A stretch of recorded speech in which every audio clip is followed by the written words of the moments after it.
Hello students. तो आज की इस वीडियो में हम बात करने वाले हैं क्लास 10th की फिजिक्स के बारे में और आज का हमारा टॉपिक है प्रकाश का परावर्तन।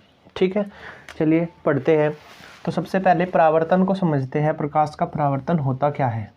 तो देखिए, जब कोई प्रकाश किरण किसी चिकने तल पर पड़ती है तो वह टकराने के पश्चात उसी माध्यम में वापस लौट जाती है।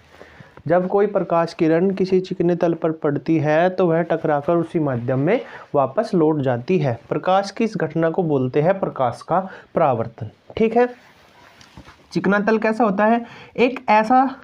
एक ऐसा पृष्ठ जिसके एक और पालिश कर दी जाए तो उसे हम बोलते हैं, वो तो दूसरे वाला तल हमारा चिकना तल हो जाता है। ठीक है, यहाँ पर जब कोई किरण पड़ेगी तो टकराकर इस तरफ नहीं आएगी बल्कि दूसरी तरफ ही चली जाएगी। तो प्रकाश की इस घटना को हम बोलते हैं प्रकाश का परावर्तन। एक बार फिर समझते हैं। जब कोई प्रकाश किरण किसी चिकने तल पर पड़ती है तो वह टकराकर उसी माध्यम में वापस लौट जाती है। प्रकाश की इस घटना को प्रकाश का परावर्तन कहते हैं। ठीक है, चलिए, जो ये किरण आ रही है इसे हम बोलते हैं आपतित किरण। आपतित किरण, ठीक है। और जो ये किरण जा रही है इसे बोलते हैं परावर्तित किरण।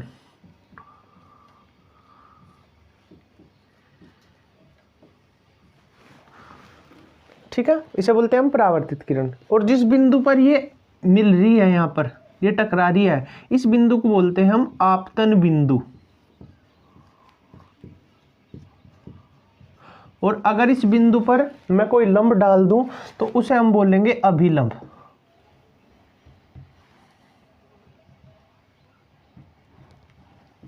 इसे हम बोलते हैं अभिलंब।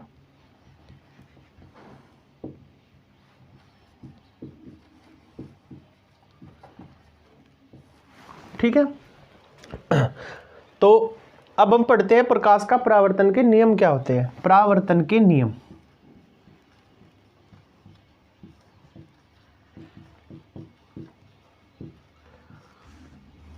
परावर्तन के दो नियम होते हैं।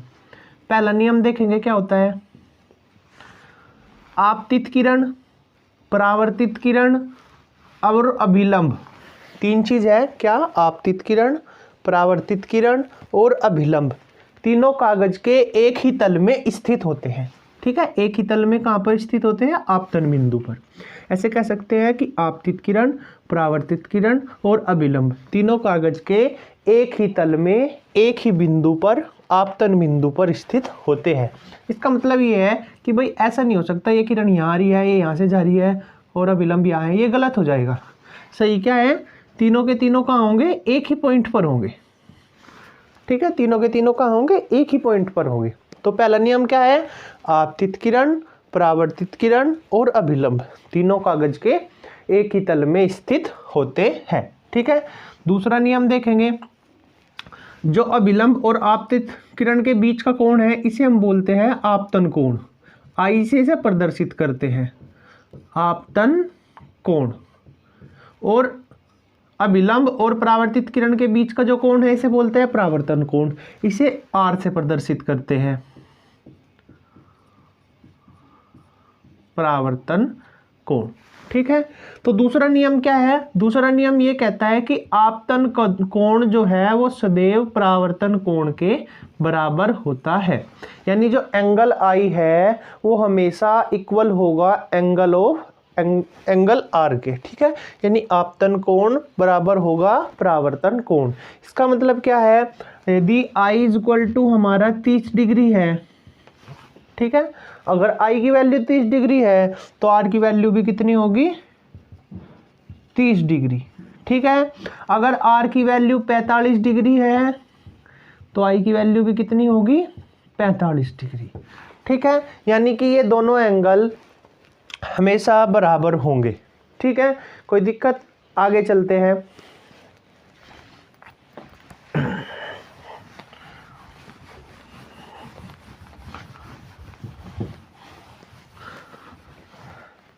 हम पढ़ते हैं प्रतिबिंब।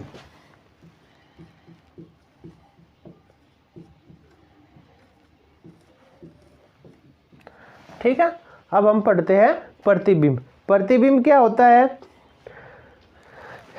किसी वस्तु से, ये कोई वस्तु है मान लीजिए, किसी वस्तु से चलने वाली किरण, ठीक है, यहाँ से कोई किरण जा रही है, किसी वस्तु से चलने वाली किरण परावर्तन के पश्चात जिस बिंदु पर जाकर मिलती है, उस बिंदु पर जाकर मिलती है या बिंदु पर आती हुई प्रतीत होती है, इस बिंदु को हम बोलते हैं, इस पहले वस्तु का प्रतिबिंब बोलते हैं।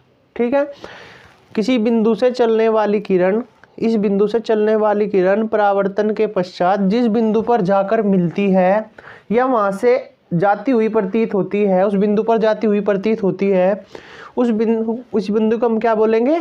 पहले वाले बिंदु का प्रतिबिंब बोलेंगे। इस दूसरे वाले को तो हम बोलेंगे प्रतिबिंब। ठीक है, और इस पहले वाले को हम बोलेंगे वस्तु। ठीक है, इसे हम बोलते हैं वस्तु, पहले बिंदु। अभी हम फिलहाल बिंदु की बात कर रहे हैं, प्रतिबिंब बनाना भी हम आगे सीखेंगे। प्रतिबिंब जो है दो प्रकार के होते हैं। पहला है वास्तविक प्रतिबिंब,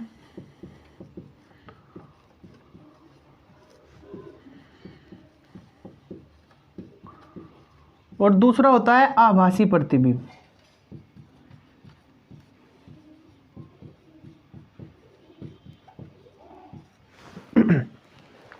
वास्तविक प्रतिबिंब और आभासी प्रतिबिंब। इसमें देखिए क्या होता है। वास्तविक प्रतिबिंब कैसा होता है? वह प्रतिबिंब जिसमें बिंदु से चलने वाली किरण वास्तव में जाकर मिलती है। यहाँ पे क्या हो रहा है? बिल्कुल वास्तव में जाकर मिल रही है, तो इसे प्रतिबिंब को तो हम बोलते हैं वास्तविक प्रतिबिंब। और आभासी प्रतिबिंब कैसे होते हैं?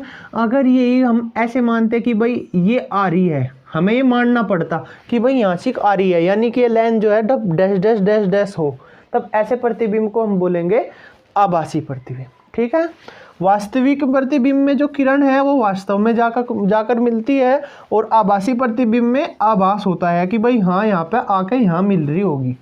ठीक है, तो ये होता है वास्तविक प्रतिबिंब और आभासी प्रतिबिंब। ठीक है, आगे चलते हैं। अब हम पढ़ते हैं दर्पण के बारे में। ठीक है, आगे चलते हैं, दर्पण के बारे में पढ़ते हैं। दर्पण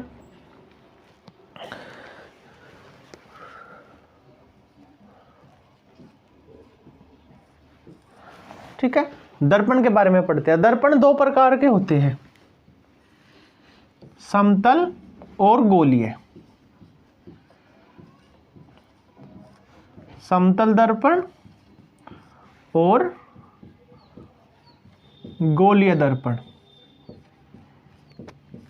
ठीक है, तो दर्पण दो प्रकार के होते हैं, समतल दर्पण और गोलीय दर्पण। ठीक है, पहले तो दर्पण समझते हैं क्या होता है। दर्पण एक ऐसा पृष्ठ होता है जिसमें कोई भी ऐसा पृष्ठ जिसके एक और पॉलिश हुई हो। ठीक है, यानी एक पृष्ठ तो परावर्तक पृष्ठ हो, ये वाला पृष्ठ तो कैसा है? परावर्तक पृष्ठ है, इसमें तो किरण टकराकर वापस आएगी, और दूसरे वाले पृष्ठ पर पॉलिश हुई हो, तो ऐसे पृष्ठ, ऐसे हम व्यवस्था को हम बोलते हैं दर्पण, ऐसे पृष्ठ को हम बोलते हैं दर्पण। ठीक है, दर्पण दो प्रकार के होते हैं। पहला है समतल दर्पण। ठीक है, समतल दर्पण को समझते हैं कैसा होता है। कोई समतल पृष्ठ, ठीक है, कोई भी एक समतल पृष्ठ है, जैसे मैं ऐसे मान लेता हूँ ये समतल है, इस पे हम एक और पॉलिश कर देते हैं। ठीक है, और दूसरा पृष्ठ हमारा परावर्तक पृष्ठ हो जाता है, तो ऐसे पृष्ठ को हम बोलते हैं, ऐसे व्यवस्था को हम बोलेंगे समतल दर्पण। ठीक है, किसी भी समतल पृष्ठ पर जब हम एक और पॉलिश कर देते हैं, दूसरा परावर्तक पृष्ठ हो जाता है, तो ऐसी व्यवस्था को हम बोलते हैं समतल दर्पण। गोलीय दर्पण कैसा होता है? गोलीय दर्पण क्या होता है? गोले को काट कर बनाया जाता है। ये गोला है, ठीक है, इसमें से हमने ये हिस्सा काट लिया। अब इस हिस्से में काटकर अगर मैं इधर पॉलिश करूं तो एक तो ये परावर्तक पृष्ठ बन जाएगा। ठीक है, और अगर मैं इसी हिस्से में इस तरफ पॉलिश करूं तो ये परावर्तक पृष्ठ बन जाएगा। ठीक है, तो गोलीय दर्पण भी दो प्रकार के होते हैं। तो गोलीय दर्पण क्या होता है? जब किसी कांच का, ठीक है, परावर्तक जो पारदर्शी कांच है उसको हम काटकर उसके एक हिस्से में हम पॉलिश कर दे और दूसरा पृष्ठ क्या हो जाए? परावर्तक पृष्ठ हो जाए, तो ऐसे दर्पण को हम बोलते हैं गोलीय दर्पण। गोलीय दर्पण भी दो प्रकार के होते हैं। पहला है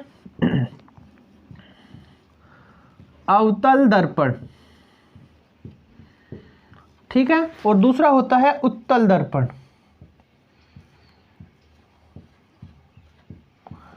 अवतल और उत्तल को समझते हैं क्या होता है। अवतल दर्पण वह दर्पण जिसका जो परावर्तक पृष्ठ होता है वो अंदर की ओर दबा होता है, ठीक है, यानी उभरे हुए भाग पर हम क्या कर देते हैं, पॉलिश कर देते हैं। ऐसे पृष्ठ को तो हम बोलते हैं अवतल दर्पण। और उत्तल दर्पण जिसका जो उभरा हुआ पृष्ठ होता है वो परावर्तक पृष्ठ होता है, तो ऐसे दर्पण को हम बोलते हैं उत्तल दर्पण। इसमें दबे हुए भाग पर पॉलिश होती है, ठीक है। क्या है अवतल दर्पण, भाई वो दर्पण जिसमें जो परावर्तक पृष्ठ है वो अंदर की ओर दबा हुआ हो, ठीक है। और उत्तल दर्पण जिसमें जो परावर्तक पृष्ठ है वो बाहर की ओर उभरा हुआ हो, उसे हम क्या बोलते हैं, उत्तल दर्पण। जैसे आपने चम्मच देखी होगी, इस तरह की कुछ होती है, ठीक है, तो ये वाला जो हिस्सा है ये किसकी तरह काम करेगा, अवतल दर्पण की भांति, क्योंकि अंदर की ओर दबा हुआ है। और ये जो उभरा हुआ हिस्सा है ये किसकी भांति व्यवहार करेगा, उत्तल दर्पण, ठीक है। अगर नवी चम्मच है, बिल्कुल नई चम्मच है, आप देखना, अगर आप इस हिस्से पर आप अपना चेहरा देखोगे तो आपको अपना चेहरा उल्टा दिखाई देगा, ठीक है। आप इस तरह खड़े हो, आपको इस तरह दिखाई देगा, और इसमें अगर आप इस तरह खड़े हो तो आपको इसी तरह दिखाई देगा, ठीक है। तो चम्मच भी दो दर्पण की भांति व्यवहार करती है, नई चम्मच, ठीक है। आगे चलते हैं। अब हम सीखते हैं दर्पणों से संबंधित कुछ परिभाषाएं।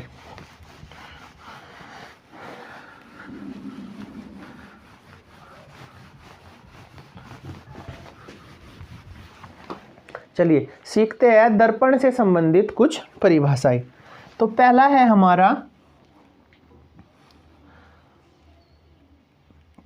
हमारा मुख्य फोकस। पहली परिभाषा मुख्य फोकस। मुख्य फोकस क्या होता है, इसे हम कैपिटल एफ से प्रदर्शित करते हैं, ठीक है। कैसे प्रदर्शित करते हैं, कैपिटल एफ से। देखेंगे, मान लीजिए ये कोई एक क्या है, ये अवतल दर्पण है, ठीक है, और ये इस, तो मुख्य फोकस की परिभाषा किस तरह देंगे, मुख्य अक्ष के समांतर। मुख्य अक्ष क्या होता है, ये इस लाइन को हम बोलते हैं मुख्य अक्ष, मुख्य अक्ष, ठीक है। तो मुख्य अक्ष के समांतर आने वाली किरण, ये कोई किरण आ रही है मुख्य अक्ष के समांतर। मुख्य अक्ष के समांतर आने वाली किरण परावर्तन के पश्चात जिस बिंदु में से होकर जाती है उस बिंदु को हम बोलते हैं मुख्य फोकस। फिर से समझते हैं क्या, परावर्तन, मुख्य अक्ष के समांतर आने वाली किरण परावर्तन के पश्चात जिस बिंदु में से होकर जाती है उस बिंदु को हम बोलते हैं मुख्य फोकस, ठीक है। आगे चलते हैं। दूसरी हमारी परिभाषा है वक्रता केंद्र।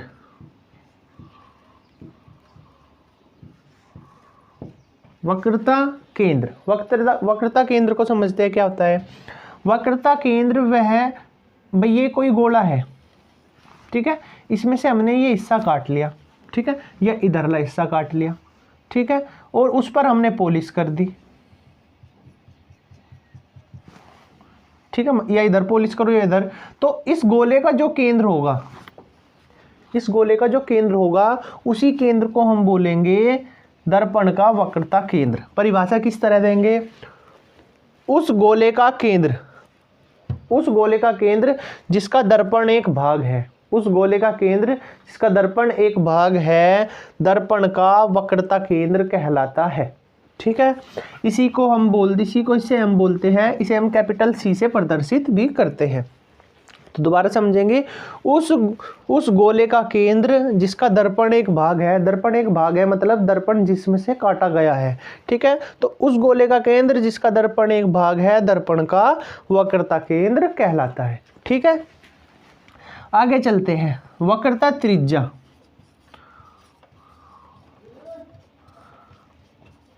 वक्रता त्रिज्या को समझते हैं क्या होता है। वक्रता केंद्र से, ठीक है, इस बिंदु को जहाँ पर ये मुख्य अक्ष यहाँ पर टकरा रहा है इसे बोलते हैं हम ध्रुव P। इसे भी परिभाषा को हम अभी पढ़ेंगे। वक्रता केंद्र से ध्रुव तक की दूरी क्या कहलाती है? वक्रता त्रिज्या कहलाती है। ठीक है, इसे कैपिटल R से प्रदर्शित करते हैं। वक्रता केंद्र से दर्पण के ध्रुव तक की दूरी वक्रता त्रिज्या कहलाती है। इसे कहीं से डिनोट करते हैं? कैपिटल R से डिनोट करते हैं। ठीक है, आगे चलते हैं। नंबर 4, फोकस दूरी। फोकस दूरी, फोकस दूरी देखिए क्या होता है। किसी दर्पण के ध्रुव से, ये कोई दर्पण है और ये इसका ध्रुव है, दर्पण के ध्रुव से मुख्य फोकस तक की दूरी, दर्पण के ध्रुव से मुख्य फोकस तक की दूरी फोकस दूरी कहलाती है। इसे स्मॉल f, छोटे f से प्रदर्शित करते हैं। ठीक है, इसे स्मॉल f से प्रदर्शित करते हैं। ठीक है, आगे चलते हैं। नंबर 5, ध्रुव, दर्पण का ध्रुव। ठीक है, दर्पण के ध्रुव को कहीं से प्रदर्शित करते हैं? बिंदु P से। देखिए क्या होता है दर्पण का ध्रुव। दर्पण का वह बिंदु, किसी भी दर्पण का वह बिंदु जिसमें से मुख्य अक्ष गुजरता है, दर्पण का वह बिंदु जिसमें से मुख्य अक्ष गुजरता है, दर्पण का ध्रुव कहलाता है। इसे कैपिटल P से प्रदर्शित करते हैं। दर्पण का वह बिंदु जिसमें से मुख्य अक्ष गुजरता है, दर्पण का ध्रुव कहलाता है। इसे कैपिटल P से प्रदर्शित करते हैं। 6, मुख्य अक्ष। मुख्य अक्ष को समझेंगे क्या होगा। मुख्य अक्ष वह अक्ष, कौन सा अक्ष? वह अक्ष जो दर्पण के वक्ता केंद्र, मुख्य फोकस और दर्पण के ध्रुव में से गुजरता है। ठीक है, कौन से किन किन बिंदुओं में से गुजरता है? वक्ता केंद्र, मुख्य फोकस और दर्पण के ध्रुव में से गुजरता है। क्या कहलाता है? मुख्य अक्ष कहलाता है। ठीक है, दोबारा समझेंगे। वह अक्ष जो दर्पण के वक्ता केंद्र, मुख्य फोकस और ध्रुव में से गुजरता है, मुख्य अक्ष कहलाता है। ठीक है, ये थी हमारी दर्पण से संबंधित कुछ परिभाषाएं। आगे चलते हैं और सीखते हैं कि प्रतिबिंब खींचने के नियम क्या होते हैं। तो प्रतिबिंब खींचने के 3 नियम होते हैं। ठीक है, चलिए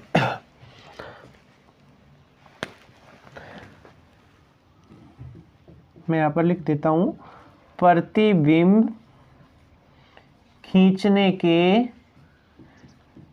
नियम, या ऐसे कह सकते हैं प्रतिबिंब बनाने के नियम। ठीक है, चलिए प्रतिबिंब खींचने के 3 नियम होते हैं। पहला नियम समझेंगे। पहला नियम जो है वो मुख्य फोकस की परिभाषा भी है एक तरह से। तो पहला नियम क्या है?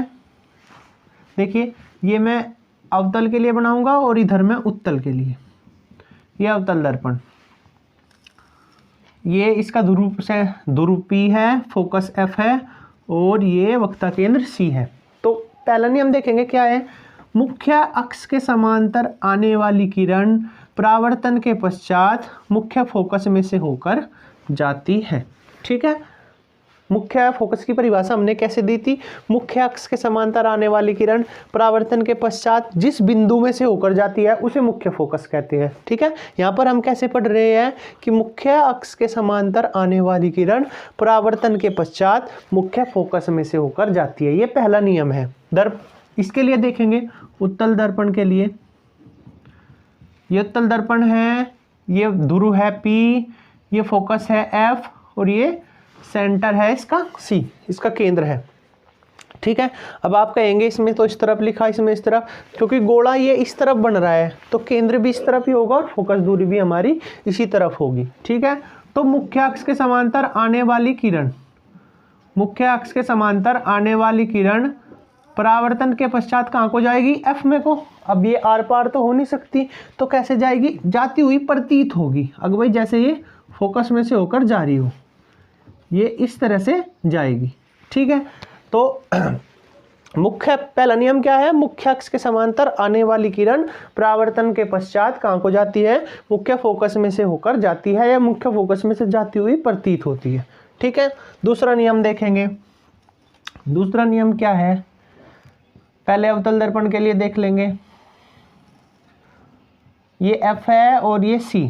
दूसरा नियम क्या है, वक्ता केंद्र में को जाने वाली किरण, ठीक है, वह किरण जो वक्ता केंद्र में से जारी है वो परावर्तन के पश्चात उसी बिंदु उसी मार्ग पर वापस लौट आती है।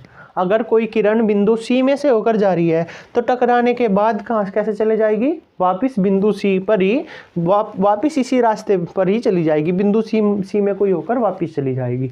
ठीक है, वो इधर किधर मतलब ऐसे नहीं कि टकरा के इस तरफ चली गई, नहीं, जिस रास्ते पर आई है उसी रास्ते पर फिर वो वापस चली जाएगी। ठीक है, इसके लिए देखते हैं,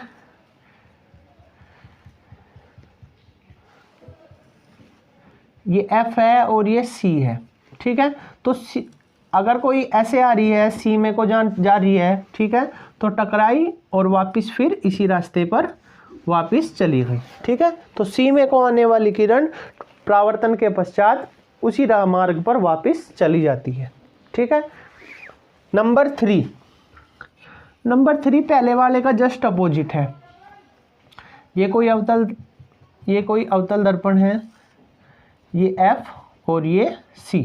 ठीक है, तो मुख्य फोकस में को जाने वाली किरण पहले तो क्या हो रही थी, मुख्य अक्ष के समांतर आ रही थी, फोकस में को जा रही थी। इसमें क्या होगा, मुख्य फोकस में को गई और टकराने के बाद पश्चात मुख्य अक्ष के समांतर चली गई। भाई ऐसे मान लो, ऐसे जा रही है और टकराने के बाद ऐसी चली गई।